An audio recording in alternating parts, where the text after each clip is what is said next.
Assalamualaikum warahmatullahi wabarakatuh.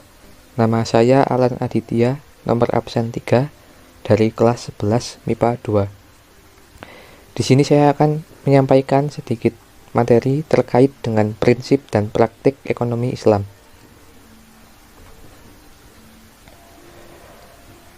Prinsip dan praktik ekonomi Islam ialah segala sesuatu yang berhubungan dengan prinsip dan aturan-aturan syariat Islam yang harus dipatuhi dalam praktik kegiatan ekonomi.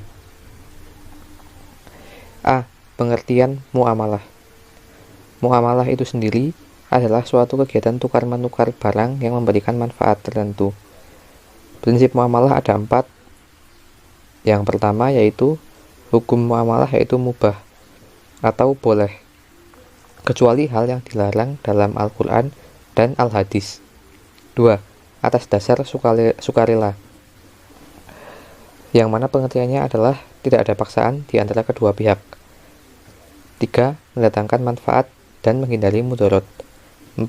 Memelihara nilai keadilan, yaitu menghindari unsur-unsur penganiayaan dan penindasan. Larangan dalam muamalah. 1. Maisyir, yaitu memperoleh keuntungan dari kerugian pihak lain. 2. Gharar, atau muamalah yang memiliki ketidakjelasan objek transaksinya. 3. Haram, yaitu tidak diperbolehkan melakukan transaksi atas benda-benda yang haram, seperti khamr dan narkoba. 4. Riba. Pengertian riba dalam Islam adalah tambahan dalam aktivitas hutang piutang dan jual beli. 5. Batil. Transaksi batil dalam muamalah termasuk dilarang untuk dilakukan. B. Macam-macam muamalah. Yang pertama ialah jual beli, yaitu kegiatan yang di dalamnya terdapat kesepakatan tukar-menukar benda, seperti yang tercantum dalam Quran Surat Al-Baqarah ayat 275. Syarat-syaratnya antara lain: 1. Ada uang dan barang yang dijadikan sebagai alat transaksi. 2. Penjual dan pembeli harus memenuhi syarat. 3. Adanya akad atau ijab qabul yang disebutkan oleh penjual lalu dijawab oleh pembeli. Yang kedua ada khiyar, yaitu khiyar adalah kegiatan transaksi yang memberikan kebebasan kepada pihak penjual atau pembeli untuk memutuskan apakah akan meneruskan atau membatalkan transaksi. Jenis-jenis khiyar ada 3. Yang pertama, khiyar syarat, merupakan proses khiyar yang dijadikan syarat dalam suatu transaksi jual beli. 2. Khiyar majelis, proses khiyar di mana penjual dan pembeli berada di tempat yang sama berlangsungnya proses transaksi atau tawar-menawar tersebut. 3. Khiyar cacat atau AIB, artinya pembeli diberi hak untuk mengembalikan barang yang telah dibeli jika ditemukan adanya kecacatan. 3. Riba. Mengapa riba haram? Hal ini dikarenakan pengertian riba ialah nilai bunga uang yang dilebihkan dari penukaran barang atau pinjam-meminjam uang, yang mana sifatnya zalim kepada peminjam dan tidak dilakukan atas dasar suka sama suka. Jenis riba ada 4. Yang pertama, riba qardi, yaitu proses pinjam-meminjam uang di mana sang peminjam harus mengembalikan nilai uang yang dipinjam ditambah dengan bunga. 2. Riba fadli, yaitu proses pertukaran barang yang jenisnya sama namun takaran timbangannya berbeda. 3. Riba nasyiyah, merupakan prosesi akad jual beli di mana penyerahan barang yang dibeli dilakukan beberapa hari kemudian. 4. Riba yadi, ialah akad jual beli barang-barang yang sama jenisnya dan sama timbangannya, namun saat melakukan proses serah terima penjual dan pembeli berada dalam posisi yang terpisah. 4. Utang piutang. Transaksi ini dilakukan dengan cara menyerahkan harta atau benda kepada seseorang dengan perjanjian bahwa harta atau benda tersebut akan dikembalikan dalam kurun waktu tertentu. Rukun yang harus dipenuhi: yang pertama ada pelaku yang melakukan utang dan yang memberi piutang, ada barang atau harta sebagai objek piutang piutang, yang ketiga ada akad kesepakatan. 5. Sewa menyewa atau ijarah.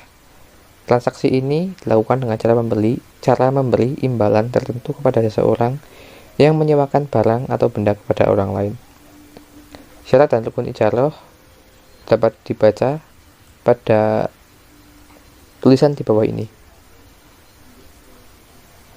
C. Syirkah. Syirkah ialah akad yang dilakukan oleh kedua belah pihak atau lebih yang sama-sama melakukan kesepakatan untuk membangun suatu usaha dengan tujuan mendapat untung. Rukun akad syirkah adalah: 1. Ada dua belah pihak yang menjalankan akad. 2. Disebut dengan jelas objek akad. 3. Adanya aktivitas pengelolaan atau tasyaruf.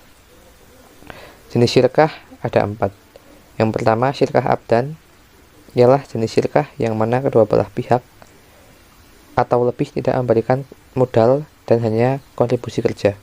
2. Syirkah inan adalah syirkah di mana kedua belah pihak saling memberi kontribusi baik dalam modal maupun kerja. 3. Syirkah wujuh merupakan kerjasama yang dilakukan berdasarkan kedudukan, keahlian, dan ketokohan seseorang. 4. Syirkah mufawadhoh, yaitu syirkah yang dilakukan antara kedua belah pihak dengan menggabungkan semua jenis syirkah sebelumnya. Mudharabah. Akad mudharabah adalah akad kerja di mana pihak pertama sebagai penyedia modal dan pihak lainnya sebagai pengelola. Mudharabah ada 2, yaitu yang pertama, mudharabah muqayyadah, artinya usaha yang dijalankan akan dibatasi oleh waktu, jenis usaha, dan tempat usaha. Yang kedua, mudharabah mutlaqah, artinya bentuk kerjasama yang dijalankan antara pemilik modal dan pengelola, cakupannya luas dan tidak ada batasan. Musakoh, muzaroah, dan mukhobaroh. Pengertian musakoh ialah kerjasama antara petani dan pemilik kebun. Kesepakatannya, pemilik kebun menyerahkan tanahnya kepada petani untuk dikelola dan hasil panennya akan dibagi sesuai kesepakatan.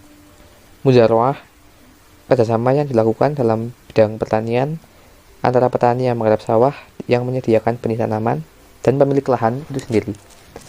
Sedangkan muhorobah adalah kerjasama antara pemilik tanah dan petani, namun benihnya disediakan oleh sang pemilik tanah. D. Perbankan. Perbankan atau bank identik dengan tempat penyimpanan uang. Pengertian bank sendiri merupakan lembaga keuangan yang memiliki tugas menghimpun dana dari masyarakat, lalu disalurkan menggunakan sistem bunga. Ada 2 jenis bank, yaitu bank syariah dan bank konvensional. E. Asuransi syariah. Asuransi syariah dikenal juga dengan istilah at-ta'min. Asuransi merupakan bagian dari transaksi muamalah yang mana dasar hukumnya adalah boleh dengan syarat dan ketentuan tertentu. Pedoman mengenai asuransi syariah diatur secara langsung dan dipedomani oleh fatwa Dewan Syariah. Mungkin sekian yang dapat saya sampaikan. Kurang lebihnya saya mohon maaf. Terima kasih. Wassalamualaikum warahmatullahi wabarakatuh.